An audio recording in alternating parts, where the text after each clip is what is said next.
मौलूद मुक़द्दस हयात अक़दस और फ़ाते अजल खुदाम यसू अल मसीह के नाम में आपकी सलामती हो। इन दिनों में हम शादी और तलाक और फिर दोबारा से शादी और इसी से जुड़े हुए कई तरह के दीगर मामलात हैं जिन पर गौर कर रहे हैं। लेकिन आज की वीडियो में मैं थोड़ा सा डिटूर लेना चाहता हूं और उसका सबब यह है कि इन दिनों में सोशल मीडिया पर एक खबर है जो गर्दिश कर रही है और उस खबर के हवाले से ही मुझसे कुछ सवालात किए गए हैं। और खबर यह है कि एक लड़की है जिसका नाम पिंकी फ्रांसिस है और उसने एक गैर मसीही लड़के से जो कि एक मुस्लिम है उसके साथ शादी की है। लेकिन इसमें जो कुछ अजीब बात है वो ये है कि इस लड़की का एक निकाह तो मसीही हुआ और दूसरा निकाह जो है वो गैर मसीही अंदाज में उस लड़के के ईमान के मुताबिक हुआ है।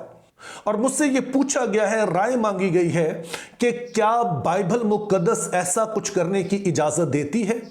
तो बाइबल मुक़द्दस चाहे पुराना अहदनामा हो नया अहदनामा हो, इस बारे में हमेशा से वाज़े है कि हमें किसी भी तरह के ऐसे ताल्लुक में जुड़ना नहीं है, क्योंकि ये सिर्फ जिस्मों का मिलाप नहीं है, ये रूहों का मिलाप है।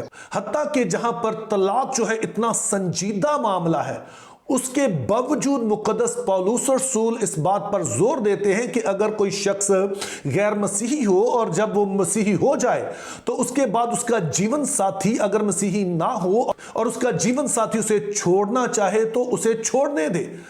तो फिर आप सोचें कि बाइबल मुक़द्दस कैसे ऐसी किसी बंधन की इजाजत दे सकती है कि जब अभी शादी नहीं हुई है तो आप पहले से ही किसी गैर मसीही को जो है वो अपना जीवन साथी बना लें। तो ये खुद सरी तो हो सकती है, ये बाइबल की नजर में, खुदा की नजर में, बाइबल के खुदा की नजर में ये इस ताल्लुक की कोई अहमियत नहीं है।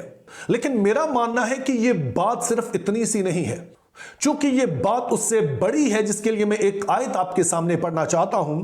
और पहले हम इस आयत पर गौर करेंगे और फिर हम वापस इस मौजू की तरफ आएंगे और देखेंगे कि बाइबल मुक़द्दस हमें और किन खतरात से आगाह करती है। लेकिन जो कोई इन छोटों में से जो मुझ पर ईमान लाए हैं किसी को ठोकर खिलाता है तो उसके लिए यह बेहतर है कि बड़ी चक्की का पाट उसके गले में लटकाया जाए और वो गहरे समुद्र में डुबोया जाए। अब यहां पर चंद बातें समझने वाली हैं। पहले नंबर पर तो हमें यह समझना है कि ठोकर का क्या मतलब है। ठोकर का मतलब है कि अगर कोई शख्स हो जो कि असर रसूख रखता हो और वो मसीही भी कहलाता हो और फिर वो कोई ऐसा काम करे जो कि खुदा की नजर में ठीक नहीं है, जिससे दूसरे लोगों को दिलेरी मिले कि वो भी इसको करें और मसीही ईमान से दूर हो जाएं या कमजोर पड़ जाएं, तो इसको हम कहते हैं ठोकर खिलाना। दूसरे नंबर पर है कि जो शख्स ठोकर खिलाता है उसकी सजा यहां पर बताई गई है। यह किसी इंसान के अल्फाज नहीं है, खुद यीशु मसीह के हैं। उनका यह फरमाना है कि ऐसे शख्स के लिए जो ठोकर का बायस बनता है, जो सादा लो ईमानदारों के लिए, वो जो इतने ईमान में मजबूत नहीं है, उनके लिए ठोकर का बायस बनता है, तो ऐसे शख्स के लिए अच्छा है कि चक्की, वो जिससे आटा जो पीसा जाता है, जो बहुत ही वजनी, जिसका वजन जो होता है मनो के लिहाज से होता है, वो उस शख्स के गले में डाला जाए और उसे समुद्र में फेंक दिया जाए। क्यों?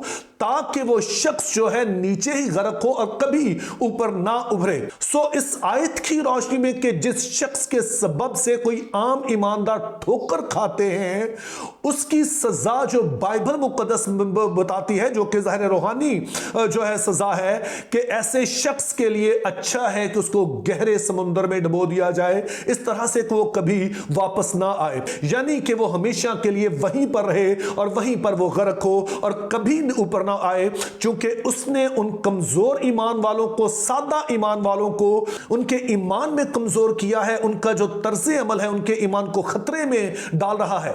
अब जो खबर हमने पहले शेयर की उसका इसके साथ क्या ताल्लुक है, इस हवाले से चंद बातें हैं जो हमने गौर करनी है।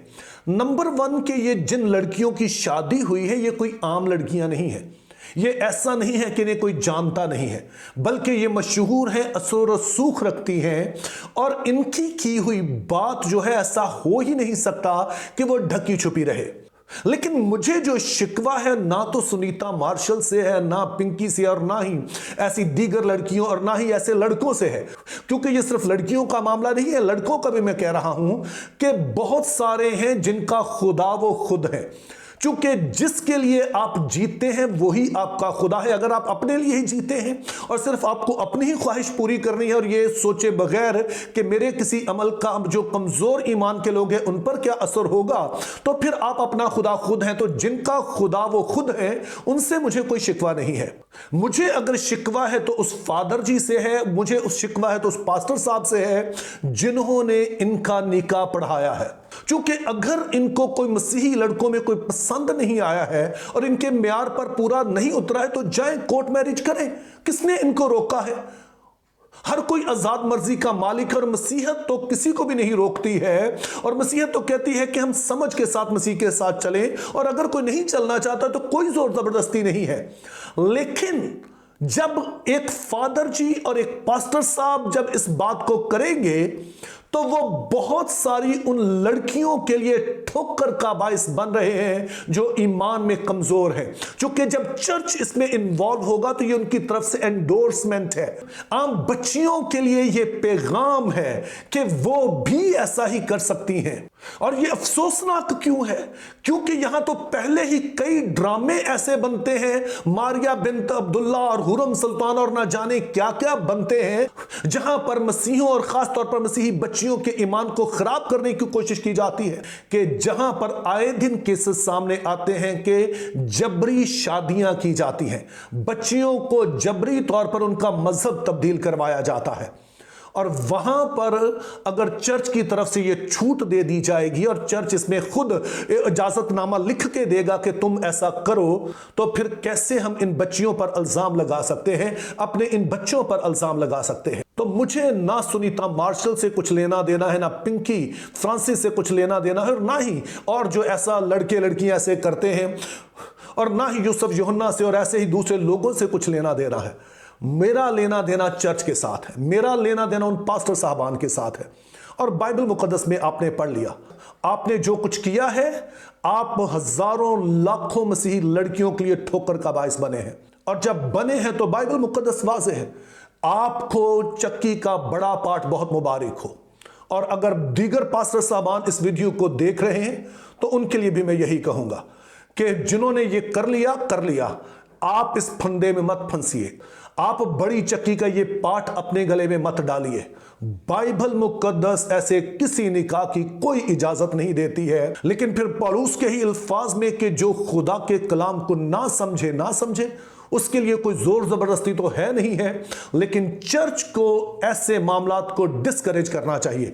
अगर कोई करना चाहता है तो करे, जाके कोर्ट मैरिज करे, जो मर्जी करे, चर्च को इसमें इन्वॉल्व नहीं होना चाहिए, किसी पास्टर को, किसी फादर को इसमें इन्वॉल्व नहीं होना चाहिए। ऐसा करके हम बहुत सारों के लिए ठोकर का बायस बनेंगे। और यहां पर मैं इस बात पर भी जोर देना चाहता हूं, आज पिंकी को हिम्मत इसलिए हुई और गालबन उस पास्टर साहब को भी कि पहले सुनीता मार्शल ने यह कदम उठाया और उस वक्त किसी ने कोई जुबान नहीं खोली। उस वक्त खामोश रहकर एक तरह से सभी ने इसको एंडोर्स किया। और आज भी आप अगर पादरी साहबान और दीगर लीडर्स खामोशी रहेंगे तो फिर तैयार रहिए, सैलाब आएगा। और जब आएगा तो फिर रोइएगा मत। आज अगर आप बोलने के लिए तैयार नहीं हैं तो फिर इसके नताइज भी भुगतने के लिए तैयार रहिए। अगर आज हम इसको कंडेम करने के लिए, इसकी मुसम्मत करने के लिए तैयार नहीं हैं तो इस जुर्म में हम भी शरीक होंगे। Think biblically, live purposefully, have a very good day.